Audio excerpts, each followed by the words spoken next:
Bienvenue pour ce nouveau tutoriel namosgraphics.com. Donc je vais vous montrer avec un petit tuto très rapide comment réaliser un effet de givre sur du texte, hein, c'est un grand classique, hein. Donc on commence, je fais fichier, nouveau document, 1280 de largeur pour une hauteur de 720, 72 pixels par pouce, de résolution, mode RVB 8 bits, ok. J'agrandis tout ça.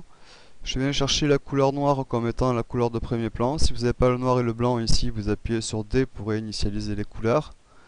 Vous venez chercher le pot de peinture qui se trouve avec l'outil dégradé et vous peignez en noir.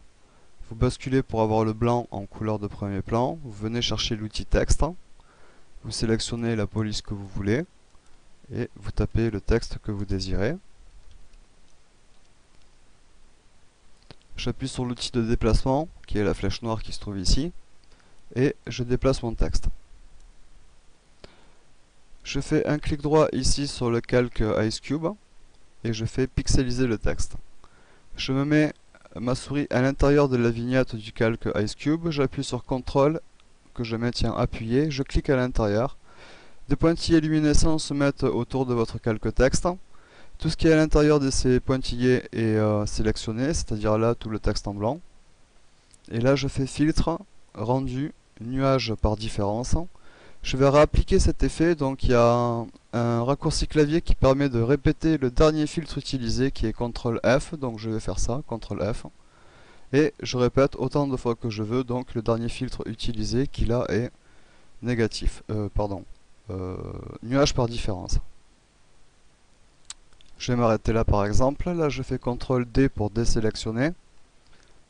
Je viens sur image, je fais réglage, niveau. Je prends la flèche blanche des tons clairs, je la fais glisser vers la gauche, comme ceci, ok. Là je vais dupliquer mon calque Ice Cube, donc je fais CTRL J, qui veut dire dupliquer. Et vous voyez que maintenant on a deux calques Ice Cube, dont l'un s'appelle Ice Cube Copy, je me mets sur celui-ci. Je fais CTRL T, qui veut dire contrôle transformation. Et autour du cadre qui m'a été créé par Photoshop, je clique à l'intérieur. Je fais rotation 90 degrés horaire, entrée pour valider, et là je fais filtre, esthétique, soufflerie, effet soufflerie, provenance droite, ok.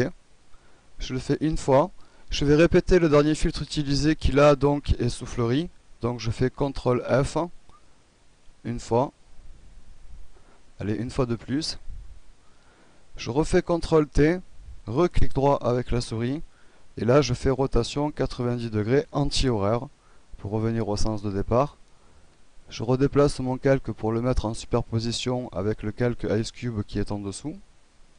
Entrée pour valider.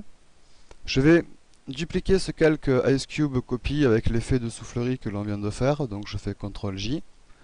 Et sur ce calque Ice Cube copie 2, donc, je fais filtre, atténuation, flou gaussien. Je le règle sur 5,3 et je fais OK.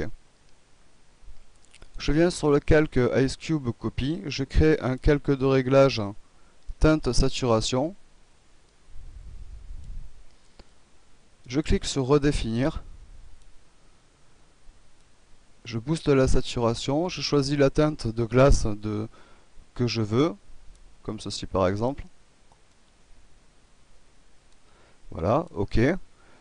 Je viens sur le calque Ice Cube original, je double-clique dessus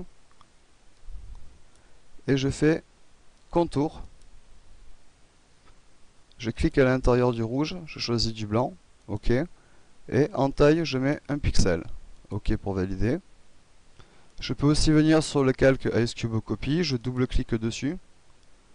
Je fais lueur externe. Ici, là, je choisis un bleu glace très pâle, comme ceci, OK. Je booste un peu la taille et je booste l'étendue. Je vais baisser son opacité. OK pour valider. Je vais me mettre à 100%.